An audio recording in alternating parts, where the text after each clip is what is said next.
I'm Mark Foy. I'm AFA's Associate Director of Professional Standards and Chair of the Professional Development Committee. And I've got with me Sigal today, if you want to say hello. Hi, my name is Sigal, as Mark said. I'm a public health analyst working in a local authority, and I'm a member of the Professional Development Committee and an assessor for AFA for professional registration.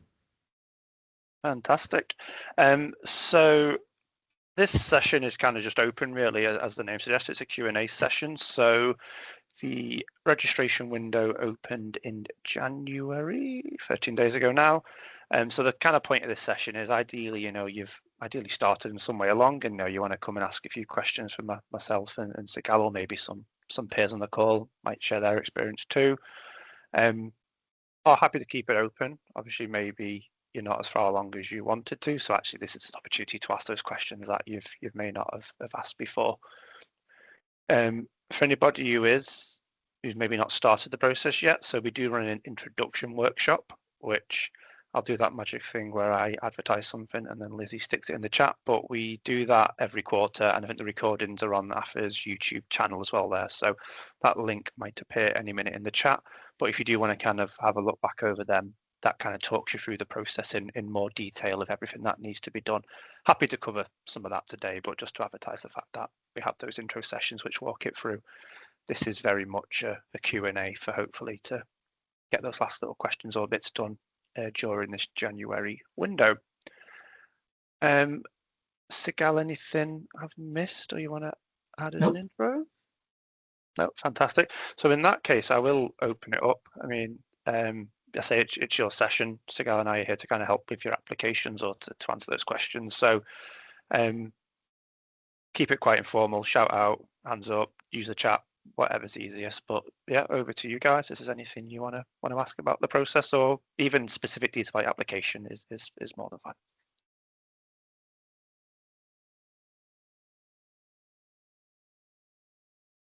Diana? Hello. So I am planning at the moment to apply as an associate practitioner, but I think my level is somewhere between senior and advanced. And I am looking to do that over the next financial year, potentially prepare my application. I have a couple of questions. First of all, how long do you think that application takes realistically? And second of all, I'm currently working for the NHS, but as we all know, the NHS currently is going through quite a few changes, and it might end up that I will be working in a private sector the next financial year, depending on how things go and how redundancies are being decided. Do you only cover or can I still be part of the network if that happens and if I still work as a healthcare analyst? Or would the rules change a little bit? Thanks. No, I'll answer the one about leaving NHS. No, it doesn't change a thing. So obviously AFA is for healthcare analysts, whether it's private or NHS or social care, or as long as you're kind of working in that healthcare arena, that is fine. So yeah, if you were to leave NHS and do private healthcare, 100%. What I would say as well is obviously it's uncertain times for everyone. If there was gaps in employment or you left analysts in healthcare momentarily, but you plan to come back, I would say within a kind of period of time, as long as you kind of still identified as an analyst or a healthcare analyst, and that was something that you wanted to continue to work in. Yes, if you dropped off for a little bit, but that's something you want to get back to, that's fine. We don't kind of regularly check up on employment status or jobs to do that. This is your registration if that's something you want to upkeep. The key thing will be what you can evidence in your application. So obviously you've got examples now that you can talk about, and that's what we'll assess is what you evidence and talk about at the time. If your circumstances change after that, that's almost none of our business for a period of time while you've kind of been registered. You might just want to inform us, you know what, I've left NHS, I've left healthcare, I've left analysts. I no longer want to be registered because I'm never going to come back to it. But yeah, it would remain open for the period, no matter what happened to your circumstances, as long as you wanted to do it. to answer your other question around how long it takes, very much a how long is a piece of string question. It does depend how easy it is. You kind of like, you are good at talking about yourself or reflecting. Obviously, the big bit is the reflective practices. Those reflective practices, we just really want you to tell us a story of a piece of work or a project that you've done, and to walk us through those kind of decisions you've made to do that project. I would say when I did my application, I spent most of my time staring at a blank piece of paper, probably about half an afternoon, just going, I have no idea where I start or what I write. And then kind of once I got the ideas and started writing, it flowed really fast then from there. That was kind of my approach, but starting was the hard point. I think once I started it, it went fast from there. So I would take some time to think about your reflective practices. They don't need to be massive, meaty dissertations, massive project stuff. You know, when we do the intro session, I know Lizzie's put the slides in there, I talk about kind of just a basic ad hoc about doing some, I think, some length of stay analysis or some supporting a frailty project as a team like that. But I like that example because it is quite simple, but actually you can really talk about those steps and why you do stuff and why and how you made those decisions is what we're looking for. So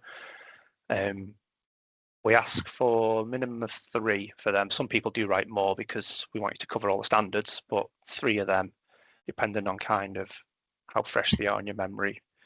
The other thing that might take a bit of time is the evidence sometimes. So people are dead keen and eager to share screenshots of dashboards and clippings of code because they've got that nice and handy thing. So, hey, look at my amazing dashboard I've made, look at my fancy code.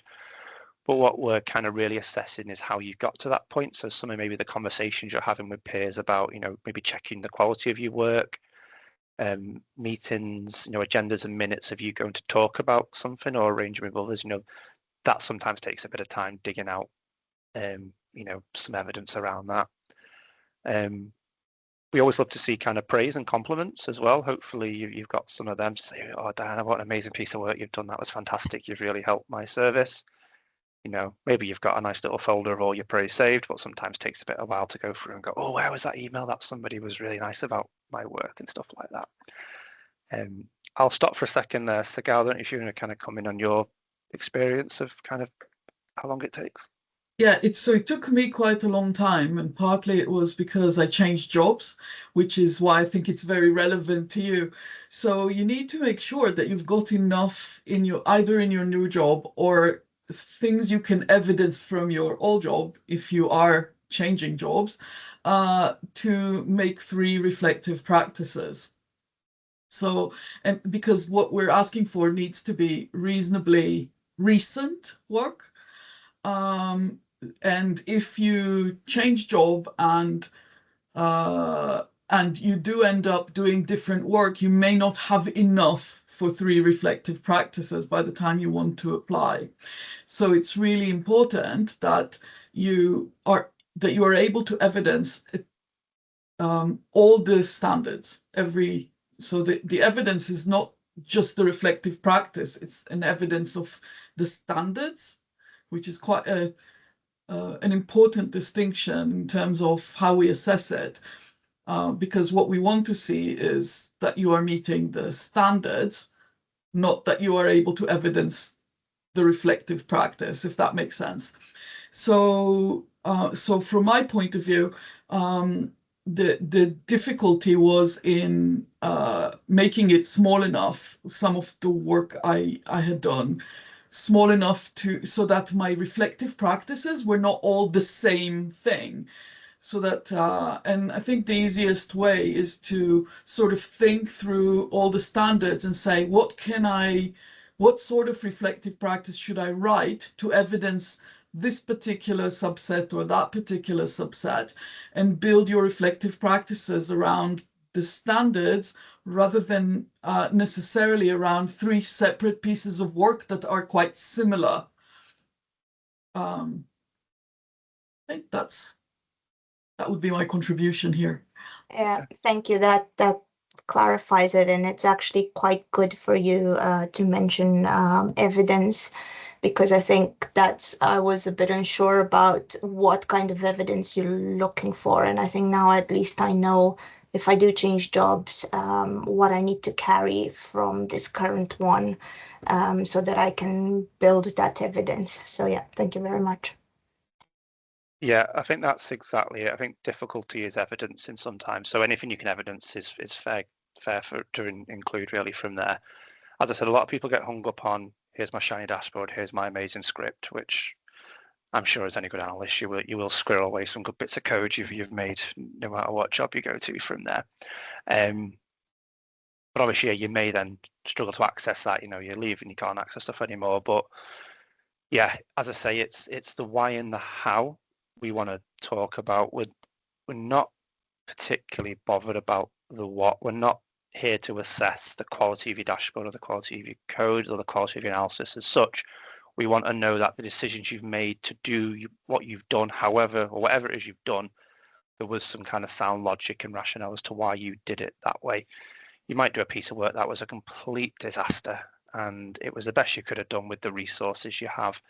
And I love reading examples like that because that is true reflection. You're saying I did it this way because I kind of had to, or that was the best way because I only got an afternoon to do this piece of work, and if I had a month to do it, I would have done it a completely different way.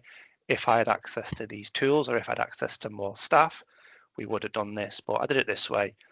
I would have liked to have gone that way, but I couldn't because of X, Y, and Z. That's what we're looking for.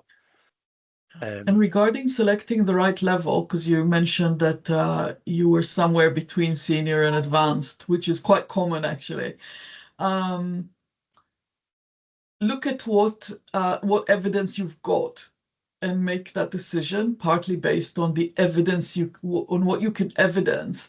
So read the forms for both, and make sure that if you're going for the advanced, that you can evidence it at the advanced level, because that adds, the extra level, which is very much dependent on evidence, which is how you manage others or how you manage bigger pieces of work, how you collaborate with others becomes a lot more important as you move from the senior to the advanced. So and sometimes being able to evidence that becomes a little bit harder. So make your selection on which level you apply at based on what you can actually evidence. What I would just add to that as well is it's a really supportive process. Sigal and I and the rest of the committee want you to pass. It's not a black and white pass, fail, send it off. You just get a sorry, you didn't get into it. If you apply and we maybe feel there's a few areas that are lacking, your assessor will reach out to you and say, read the application. However, on this standard, it was maybe missing a little bit. Can you give me a little bit more on that? And you can do that. Yeah. To help you get to that level. Maybe you've overstretched massively. We'll then work with you to then apply for the lower level. So again, it won't be a throw it away start again. We can help with that. And we've done this recently as well, where someone's applied at a lower level with an outstanding application, and we've written back to them to say, really great application. We're going to put you through for the higher level as well. So don't feel that once you've made that decision, you're locked in, or you're going to waste all your time if it doesn't. We want you to pass, and your assessor will support you with that feedback. And to be honest, they will explicitly say what you need to evidence. If there's just one little thing missing, can you give me this specific thing that you've maybe alluded to but not quite covered properly? You say, I'd love to see a bit more of that. Can you show me a bit more of this? It's something I quite like doing, actually, not having problems with the applications, but it's really great to speak to the applicants to talk about their evidence, because we see it as an assessor and it's all in like the little slide decks or the Word documents and the screen clips and evidence, to actually being on camera with somebody when they're walking through what they've done. And it's amazing how much more people say when they're verbally talking rather than when they've done it from there. So not that I look forward to challenging applicants, but it's I can't stress enough kind of how supportive the process is. So don't let kind of uncertainty around the level put you off. The other thing just to address, because you mentioned, or Sigal mentioned it, sorry, was about recency of evidence. So again, we don't kind of have any hard rules of timelines of how recent something is. say you're applying at leading practitioner, for example, you know, things like strategies, policies, organizational change don't come around every few months. You know, it might be talking something from 3-4 years ago, but you know what, it was a one-off big massive strategy that you rolled out, so that's what you want to evidence. That's fine. Likewise, you may have recently moved jobs. You've not done a lot in your new job, but you know, you're still able to evidence something from an older job. You know, if that was 1 or 2 years, but it was something that you think it's a really worthwhile project that I do want to talk about, that's fine. The only thing we kind of would question, or probably not that we ever have or come across this, but you know, if it was something kind of fairly, I'll say fairly basic analytics work or something like that, and it was from 5-6 years ago, and you had nothing in the 5 years since, because a lot of this is talking about, you know, continued development and kind of the work you've done. If you were struggling to evidence anything that recent, it will kind of be a bit of a, oh, what's this person been doing for 5 years if all they're talking about is stuff like that. So no hard rules, but that's kind of what we look for when we talk about kind of recency. But I think as long as you can evidence it, it's fine to include. Thank you very much. No, thank you, Diana. Okay, just throw it back out there to anybody else. Hopefully they've been useful to see if any other questions. Yeah, go on, if you want to come in.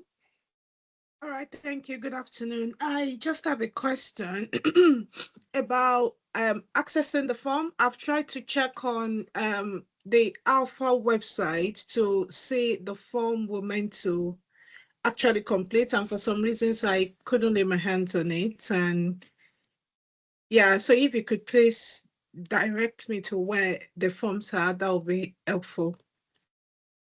Certainly. Lizzie will do her magic again as I talk. So you start off on the Alpha website where you'll fill a form in. So all the forms are held on FedIP's website. So FedIP is the umbrella body above AFA in terms of analyst registration for this.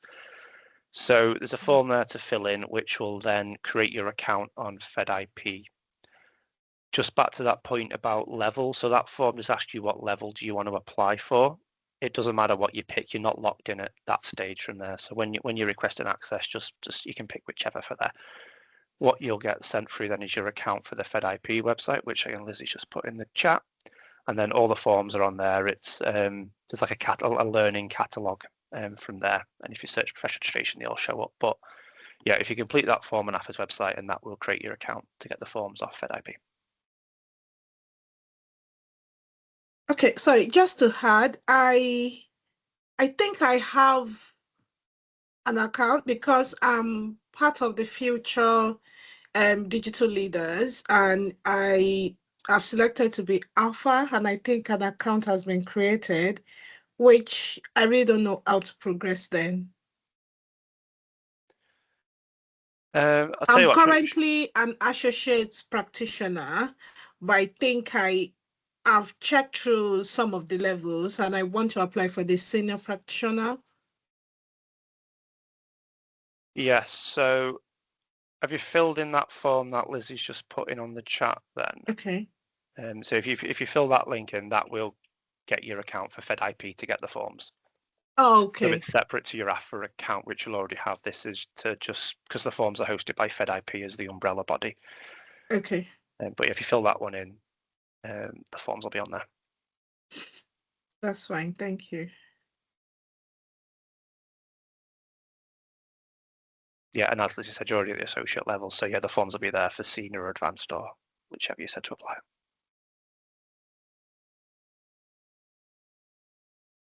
Okay, any other questions or queries from anyone?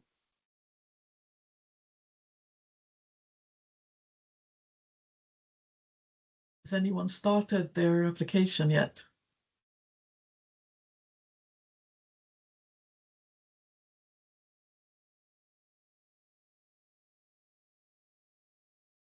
They're all very shy today. Matthew? Let's say, Matthew, I know you're not shy. Well, it's true, I'm not shy, but I've only sort of part started my application so far, so I'm about a third of the way through, hoping to get it finished in time for this window. Yeah, are you getting on anything you're just want to check with us while we're here, or have you done Not it before? Are you renewing, or have you done yours before? This is the first time I'm actually Yeah. applying for a proper level. I've been a member for a while, but not actually Yeah. got around to doing the paperwork. It's always been one of those things that I'll do it in a minute, and it always seemed like it was a bigger mountain to sit down, like you said, and actually write the stuff out than do anything. But I'm actually get some time over the Christmas period to actually sit down and start. So I'm sort of working through that paperwork side at the moment. Fantastic. Diana?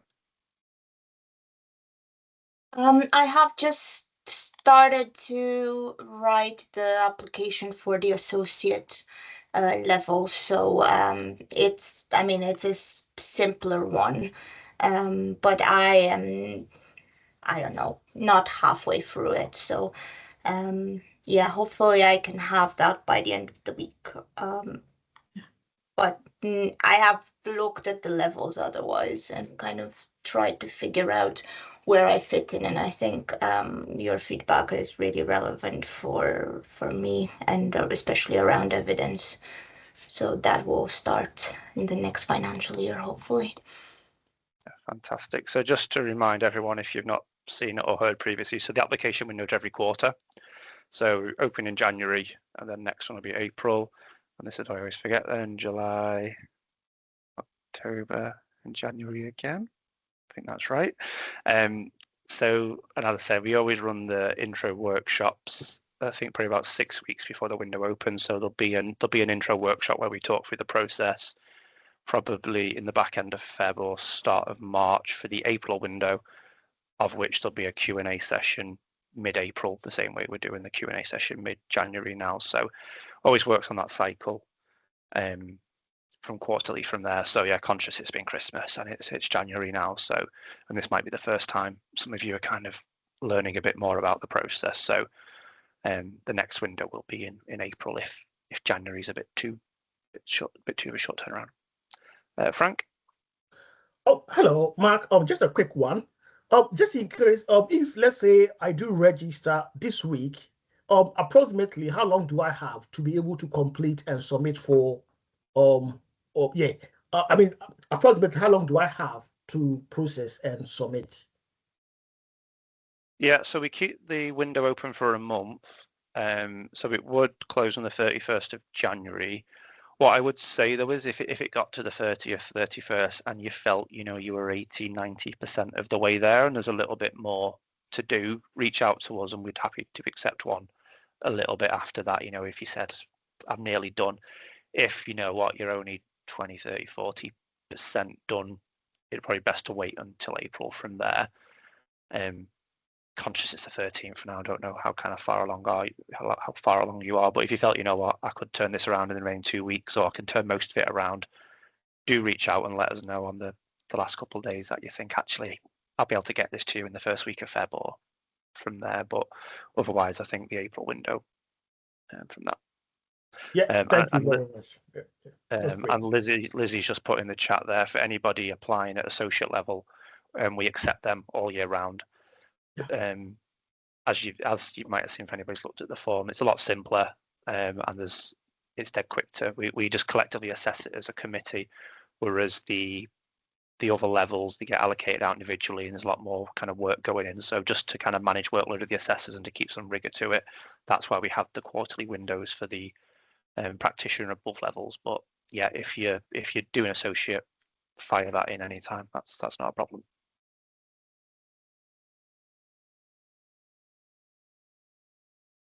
Francis?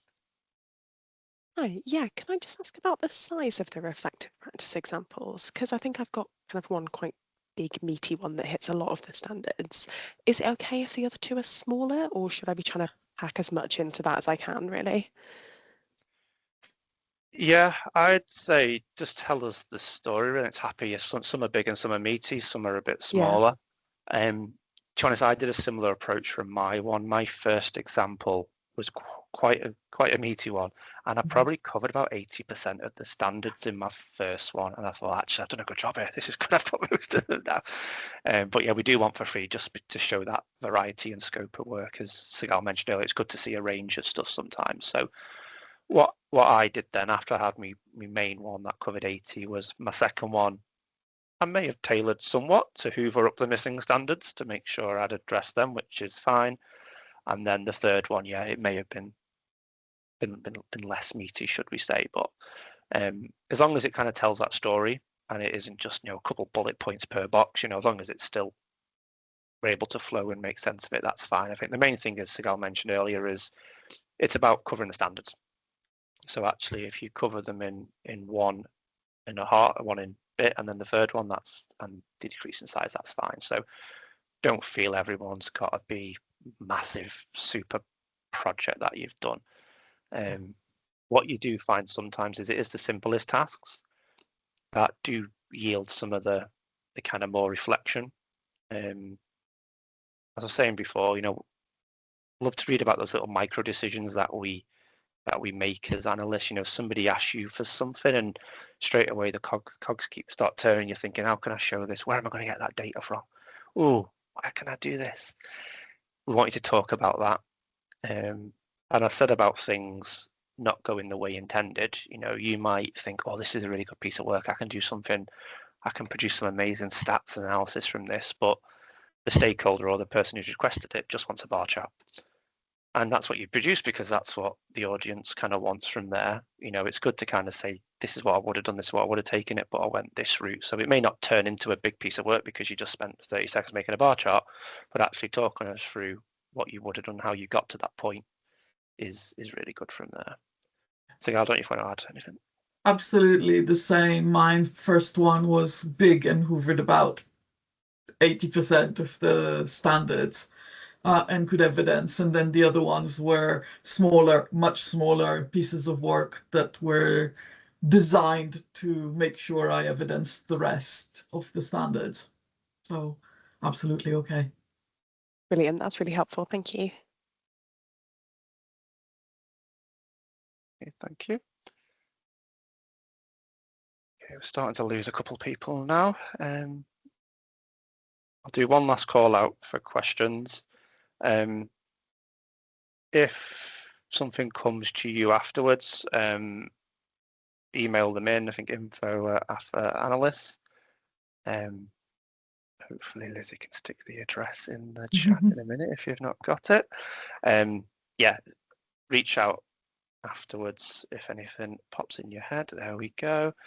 As I say, just to kind of stress this point again, we want you to apply, we want you to pass. Kind of don't let kind of striving for perfection or thinking, oh, I don't know how I'm going to do this. I'd probably start, which I said before, for me was the hardest part. And I think, for those of you who joined the session today, maybe aren't as far along as you want it to be, or you just want to find a bit more, have a start with something and then, reach out, and we're always happy to kind of provide advice and support as well as you go along. Just while I give one last chance for anybody, Lizzie's put a link to a feedback form in the chat. I think it will be emailed to you after as well, but really grateful if you could fill that in. We're always looking to see how we can tailor these sessions to kind of see what people want. So if you wouldn't mind taking the time to fill that in afterwards, that would be much appreciated. But if there's no other questions, I think I'll finish there and I'll hand over to you, Sigal, if there's any closing thoughts from you. No, none. Thank you for attending and thank you for good questions. Yep, echo that as well. Thank you. And hopefully we see some applications very soon.